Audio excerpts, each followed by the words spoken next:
जय श्री कृष्ण भक्तों। श्रीमद् भागवत महापुराण की भाव यात्रा 10वें स्कंद के 45वें अध्याय तक आ पहुंची है। इस अध्याय में जैसे ही पिछले अध्याय में आपने सुना कि कंस को मारने के पश्चात, उसके अनुचरों के उद्धार के पश्चात भगवान श्री कृष्ण और बलराम जी अपने पिता के पास जाते हैं, पिता को बंधन मुक्त करते हैं और उसके पश्चात भगवान का यज्ञोपवीत संस्कार होता है और यज्ञोपवीत संस्कार के साथ साथ गुरुकुल में प्रवेश होता है। तो सुखदेव जी कहते हैं कि राजन, भगवान श्री कृष्ण ने देखा कि माता पिता को मेरे ऐश्वर्य का, मेरे भगवत भाव का ज्ञान हो गया है, परंतु इन्हें ऐसा ज्ञान होना ठीक नहीं है। इससे तो ये पुत्र स्नेह का सुख नहीं पा सकेंगे। ऐसा सोचकर उन्होंने उन पर अपनी वह योग माया फैला दी जो उनके स्वजनों को मुग्ध रखकर उनके लीला में सहायक हो सकती थी। यदुवंश शिरोमणि भगवान श्री कृष्ण बड़े भाई बलराम जी के साथ अपने माता पिता के पास जाकर आदर पूर्वक और विनय से झुककर मेरी माँ, मेरे पिताजी, इन शब्दों से उन्हें प्रसन्न करते हुए कहने लगे, नास्मतो युवयोस्तात नित्युत्कंठितयोरपि बाल्य पौगंड कैशोरा पुत्राभ्यामभवन् क्वचित। अर्थात पिताजी, हे माताजी, हम आपके पुत्र और आप हमारे लिए सर्वदा उत्कंठित रहे हैं और फिर भी आप हमारे बाल्य, पौगंड और किशोर अवस्था का सुख हमसे नहीं पा सके। और यहाँ पर भगवान कहते हैं कि दुर्दैववश हम लोगों को आपके पास रहने का सौभाग्य ही नहीं मिला। इसी से बालकों को माता पिता के घर में रहकर जो लाड़ प्यार का सुख मिलता है, उससे हम वंचित रहे। पिता और माता ही इस शरीर को जन्म देते हैं और इसका लालन पालन करते हैं। तब कहीं जाकर यह शरीर धर्म, अर्थ, काम अथवा मोक्ष की प्राप्ति का साधन बनता है।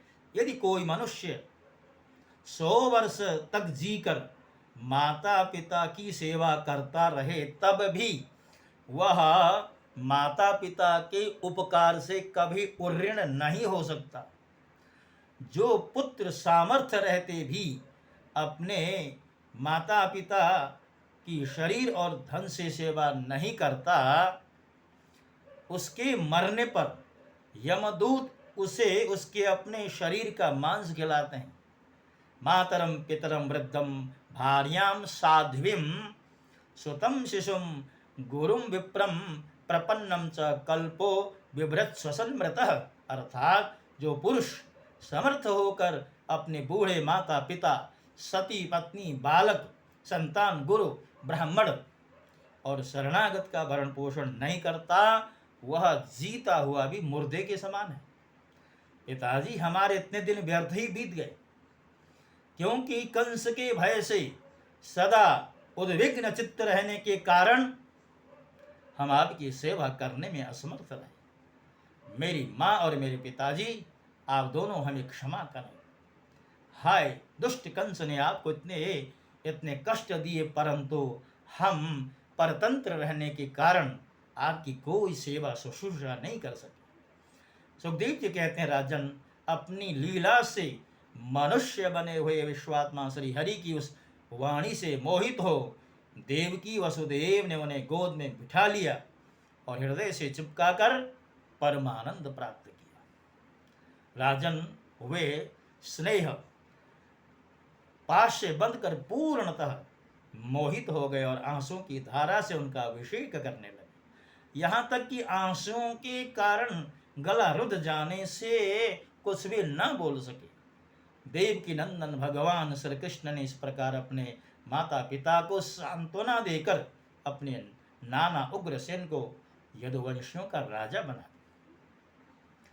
और उनसे कहा, महाराज, हम आपकी प्रजा हैं, आप हम लोगों पर शासन कीजिए। राजा ययाति का शाप होने के कारण यदुवंशी राज सिंहासन पर नहीं बैठ सकते। हमारी इच्छा है कि आप इस सिंहासन को सुशोभित करें। जब मैं सेवक बनकर आपकी सेवा करता रहूँगा, तब बड़े बड़े देवता भी सिर झुकाकर आपको भेंट देंगे। राजन, भगवान श्री कृष्ण ही सारे विश्व के विधाता हैं। उन्होंने जो कंस के भय से व्याकुल होकर इधर उधर भाग गए थे, उन यदु, वृष्णि, अंधक, मधु, दाशार्ह और कुकुर आदि वंशों में उत्पन्न समस्त सजातीय संबंधियों को ढूंढ ढूंढ कर बुलवाया। उन्हें घर से बाहर रहने में बड़ा क्लेश होता था। भगवान ने उनका सत्कार किया, सांत्वना दी और उन्हें खूब धन संपत्ति देकर के तृप्त किया। अब सारे के सारे यदुवंशी भगवान श्री कृष्ण तथा बलराम जी के बाहुबल से सुरक्षित हो गए। उनकी कृपा से उन्हें किसी प्रकार की व्यथा नहीं थी, दुख नहीं था। उनके सारे मनोरथ सफल हो चुके थे और सबके सब कृतार्थ हो चुके थे। भगवान श्री कृष्ण का वदन आनंद का सदन है। वह नित्य प्रफुल्लित, कभी न कुमलाने वाला कमल है। उनका सौंदर्य अपार है।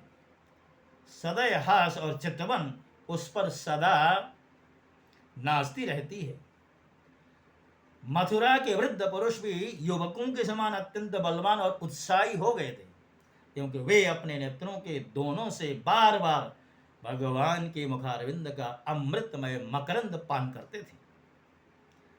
प्रिय परीक्षित, अब देवकी नंदन भगवान श्री कृष्ण और बलराम जी दोनों ही नंद बाबा के पास आए और गले लगने के बाद उनसे कहने लगे, पिताजी, आपने और माँ यशोदा ने बड़े स्नेह से और दुलार से हमारा लालन पालन किया है।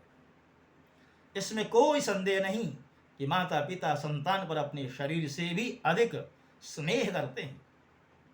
जिन्हें पालन पोषण न कर सकने के कारण स्वजन संबंधियों ने त्याग दिया है, उन बालकों को जो लोग अपने पुत्र के समान लाड़ प्यार से पालते हैं, वही वास्तव में उनके माता पिता हैं। पिताजी, अब आप लोग ब्रज में जाइए। इसमें संदेह नहीं कि हमारे बिना वात्सल्य के स्नेह के कारण आप लोगों को बहुत दुख होगा। यहाँ के सुहृद संबंधियों को सुखी करके हम आप लोगों से मिलने के लिए आएंगे। भगवान श्री कृष्ण ने नंद बाबा और दूसरे ब्रजवासियों को इस प्रकार समझा बुझाकर बड़े आदर के साथ वस्त्र, आभूषण और अनेक धातुओं के बने बर्तन आदि देकर उनका सत्कार किया। भगवान की बात सुनकर नंद बाबा ने प्रेम से अधीर होकर दोनों भाइयों को गले लगा लिया और फिर नेत्रों में आंसू भरकर गोपों के साथ ब्रज के लिए प्रस्थान किया। हे राजन, इसके पश्चात वसुदेव जी ने अपने पुरोहित गर्गाचार्य तथा दूसरे ब्राह्मणों से दोनों पुत्रों का विधि पूर्वक द्विजाति समुचित यज्ञोपवीत संस्कार कराया। उन्होंने विविध प्रकार के वस्त्र और आभूषणों से ब्राह्मणों का सत्कार करके उन्हें बहुत सी दक्षिणा तथा बछड़ों वाली गौएं दी। सभी गौएं गले में सोने की माला पहने हुई थीं तथा और भी बहुत से आभूषणों से एवं रश्मि वस्त्रों की मालाओं से विभूषित थीं।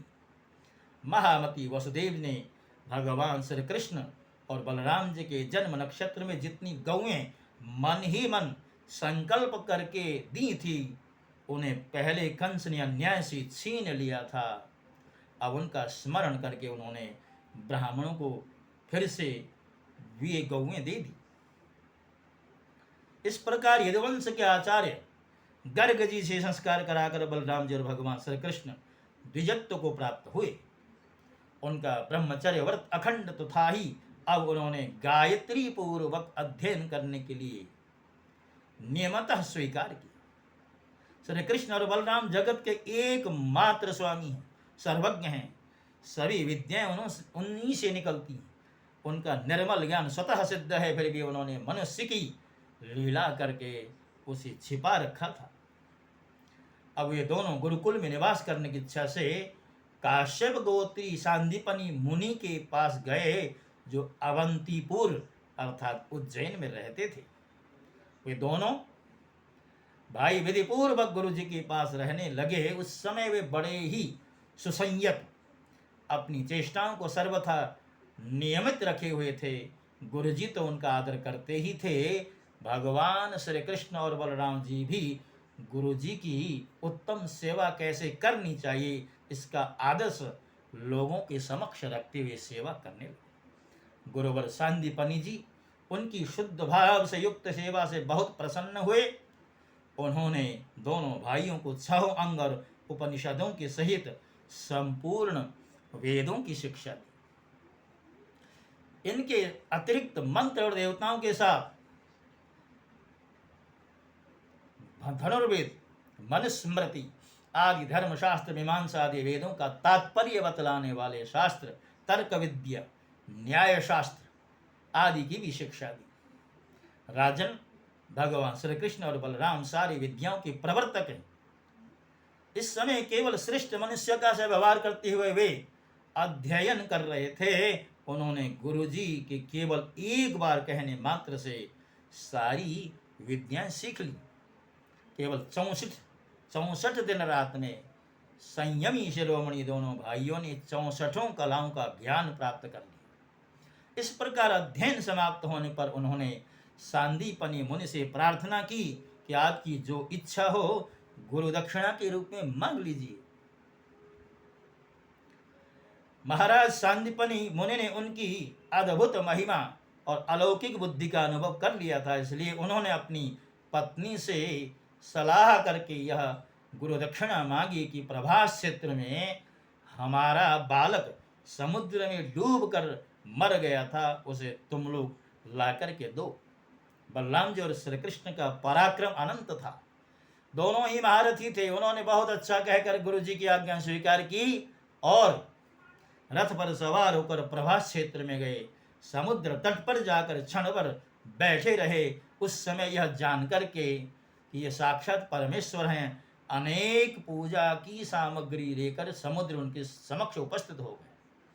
भगवान ने समुद्र से कहा, समुद्र तुम यहाँ अपनी बड़ी बड़ी तरंगों से हमारे जिस गुरुपुत्र को बहा ले गए थे उसे ला करके शीघ्र दे दो।